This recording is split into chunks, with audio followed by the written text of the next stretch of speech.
तो बच्चों आज हम करने वाले हैं मेंटल मैथ क्लास 10th। ये आप देख रहे हैं, इसका अध्याय नंबर 3 दो चरों वाले समीकरण को आज हम करेंगे और इसका आखिरी भाग आज हम करने वाले हैं। लेकिन अनफॉर्चुनेटली मैं ग्राफ की नोटबुक अपने साथ नहीं लेके आया हूँ अपने स्टूडियो में, अपने इस रूम में जहाँ पर मैं वीडियो शूट कर रहा हूँ।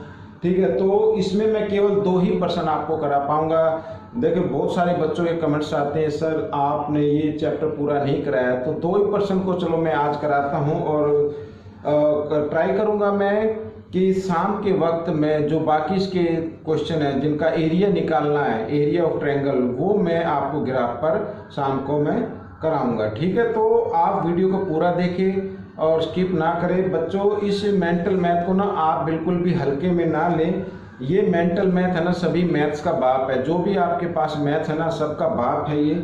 और इसके अगर आपने ये मेंटल मैथ कर लिया तो समझो आपके जो एग्ज़ाम होंगे, फाइनल एग्ज़ाम है, कोई भी एग्ज़ाम होते हैं या किसी भी क्विज में आप पार्टिसिपेट करते हैं तो आपके अच्छे मार्क्स या अच्छी रैंक जरूर आएगी बच्चों, ऐसा मेरा विश्वास है।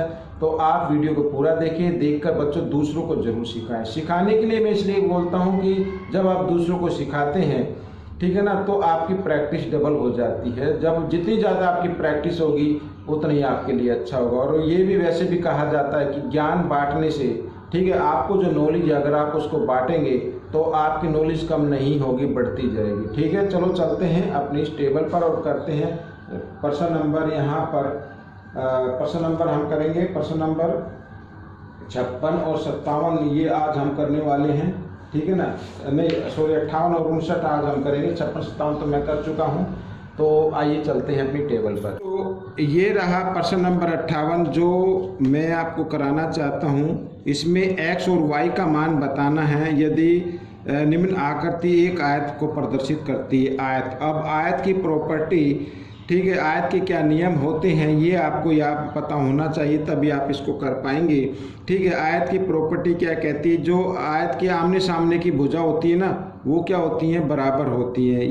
इस भुजा के बराबर ये भुजा होगी और इस भुजा के बराबर ये भुजा होगी। ठीक है, आइए करना शुरू करते हैं। तो यहाँ पर सबसे पहले बच्चों मैं आपको बता दूँ, ठीक है ना, तो 4x = 6/y और बराबर यहाँ पर इसको रख लेते हैं। ठीक है, ये दोनों क्या होंगी, बराबर होंगी, तो बराबर ही तो आएगा ना, ये भुजा बराबर है इस भुजा की, तो मैंने कर दिया।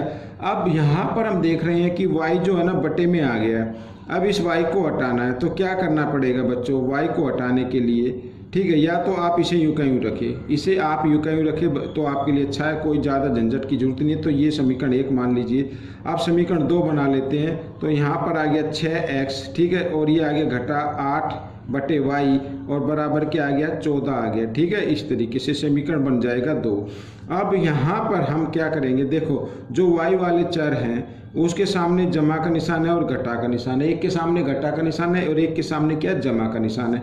तो हमें क्या करना पड़ेगा बच्चों, इनको ही आप बराबर बना लीजिए। ठीक है, नीचे 8 लिखा है, ऊपर 6 लिखा है, तो नीचे वाले समीकरण को 6 से गुणा कर दो और ऊपर वाले समीकरण को 8 से गुणा कर दो। ठीक है, आइए कर लेते हैं। तो ये 8 से गुणा करेंगे और इसको 6 से करेंगे, तो 8 से 8 चौक कितना होता है, 32, तो 32 आ गया और जमा 8 6 होता है 48, y नीचे यूं का यूं आ जाएगा और 15 8 120। ठीक है, ये हो गया। अब 6 से गुणा करते तो 6 6 होता है 36। ठीक है, x और घटा का निशान यहाँ पर 48/y आ जाएगा क्योंकि 8 6 48 होता है और 14 6 कितना होता है बच्चों, 14 6 होता है 84, तो यहाँ पर हम लिख देंगे 84। ठीक है, अब देखो बच्चों ये जमा ये घटा एक जैसे है तो इनको आप काट दीजिए। तो आइए इनको जमा कर लेते, 6 और 2 कितना होगा, 8, 3 और 3 6, 68 हो गया बच्चों, इधर 68x। ठीक है, 4 8 और 2 10 की 0 हासिल, 1 और 1 और 1 2, ये आ गया। तो अब हम इसको करते हैं, यहाँ पर x का मान निकालना है, तो x बराबर 204 और 68 इधर गुणा में, इधर आकर ये भाग में आ जाएगा। ठीक है, अब जब 204 को 68 से भाग करेंगे तो 3 पे कट जाएगा, ये किस पे कट जाएगा, 3 पे कट जाएगा। अब x का मान कितना आ गया, 3 आ गया। अब इस x के मान को समीकरण 1 में रखो या समीकरण 2 में रखो तो आपका y का मान आ जाएगा। आइए लिख लेते हैं इधर x का मान समीकरण 1 में रखने पर, ठीक है। अब ये x लिखा है ना, जहाँ पे x लिखा है वहाँ पे आपको क्या करना है, x लिखा ना तो x की जगह x का मान रख देना 3, ठीक है। तो यहाँ पर मिलेगा 4 गुणा 3 इस तरीके से, और 6/y बराबर 15, ठीक है। अब 4 3 कितना होता है 12 होता है। 12 इधर किस रूप में है, 12 इधर भाई जमा में रहेगा ना, 4 3 12 तो हो गया, लेकिन जमा का निशान है ना, जो इधर जमा में है इधर आकर वो घटा में हो जाएगा। तो 6/y बराबर 15 घटा 12, और 15 में से 12 घटाएंगे तो आ जाएगा 3। तो हमारा आ गया 6/y बराबर 3। इसके नीचे आप 1 मान लो और क्या कर दो, क्रॉस में गुणा कर दो, तो गुणा करने पर आ जाएगा 3y और बराबर 6 आ जाएगा, ठीक है। तो 3 से काट दिया, 3 एकम 3, 3 दूनी 6। तो y का मान कितना आ गया बच्चों, y का मान आ गया 2, और x का मान कितना आ गया, x का मान आ गया 3, ठीक है। तो x और y का मान बताना था, ये आपका उत्तर आ गया है। अब इसी तरीके से ये करना है प्रश्न नंबर 59, ठीक है। ये भी बिल्कुल ऐसे ही है, आइए करना शुरू करते हैं। इसमें भी x और y का मान बताना है यदि निम्न आकृति एक आयत को प्रदर्शित करती है। तो वही बात आपको मैंने अभी बताई थी कि आयत की आमने सामने की भुजा क्या होती है, बराबर होती है। भाई ये भुजा बराबर होगी इस भुजा के, तो इसकी तो लंबाई ये दी हुई, इधर क्या दिया हुआ 7, तो 7 के बराबर आएगा। और ये भुजा यानी x जमा 3y, ठीक है, ये बराबर होगी किसके, इधर 13 के, ठीक है। अब देखो यहाँ पर क्या है कि जो x y के गुणांक है वो बदले हुए हैं, इधर 3x था तो इधर 3y आ गया, इधर 1y था तो इधर x आ गया। जब ऐसे बदले हुए हों तो आपको क्या करना है, एक बार जमा कर देना है और एक बार गुणा कर देना है, ठीक है। तो आइए इनको हम क्या कर लेते हैं, जमा कर लेते हैं।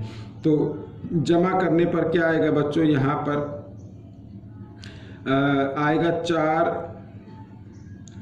ठीक है, 3 और 1 4x जमा 4y और 13 और 7 20 आ गया। अब 4 से इसको काट दीजिए, 4 एकम 4, यहाँ भी 1 पे आ जाएगा और ये 5 पे आ जाएगा। ये बन गया पहला समीकरण, ठीक है। अब एक बार जमा किया था ना, अब एक बार इनको घटा दीजिए, घटाने के लिए घटा का निशान लगा दो इधर, ठीक है।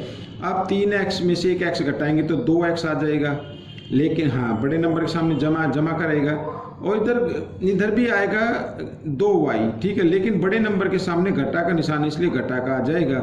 और 13 में से 7 घटाएंगे क्या आएगा, 6 आएगा, लेकिन घटा का 6 आएगा क्योंकि 13 के सामने घटा का निशान आ चुका है। अब इधर भी क्या करो, आप 2 से काट दो, x घटा y और इधर घटा 3 आ जाएगा, 2 एकम 2, 2 एकम 2, 2 3 6, ऐसे ये समीकरण बन गया 2। अब x y का मान निकाल लो, बड़े आसानी से निकल जाएगा। x जमा y बराबर 5 और x घटा y बराबर घटा 3, ठीक है। अब ये तो पहले ही बदले हुए हैं, जमा घटा घटा हो गए, 1x और 1x हो गया 2, यहाँ पर लिखता हूँ 2x बराबर 5 में से 3 गए 2, तो x बराबर 2, 2 इधर गुणा में इधर आकर ये भाग में आ गया, 2 से 2 काट दिया तो 1 आ गया। तो x बराबर कितना आ गया बच्चों, x का मान आ गया 1। अब इस x के मान को समीकरण 1 में रखो या समीकरण 2 में रखो, आपका y का मान आ जाएगा, ठीक है। तो हम करते हैं 1 में रख लेते हैं, तो x का मान समीकरण 1 में रखने पर, x का मान समीकरण 1 में रखने पर, तो x की जगह x का मान रखेंगे 1 जमा y बराबर 5, ठीक है। तो y बराबर 5 जमा 1 है, इधर 1 जमा है, इधर आकर घटा में 1 आ जाएगा, तो y बराबर कितना आ जाएगा, 5 में से गया 4 आ जाएगा। तो ये आ गया x का मान 1 और y का मान आ गया 4, ठीक है। तो ये आपका उत्तर निकल गया। तो बच्चों इस तरीके से ये एक छोटी सी वीडियो थी, तो आपको ये कैसे लगी ज़रूर बताना, लेकिन प्रैक्टिस ज़रूर करना है। आगे की जो 3 प्रश्न बचते हैं ना, वो मैं आगे की वीडियो में बताऊंगा, ग्राफ की कॉपी पर बताऊंगा कि आपको त्रिभुज का क्षेत्रफल कैसे निकालना है, ठीक है।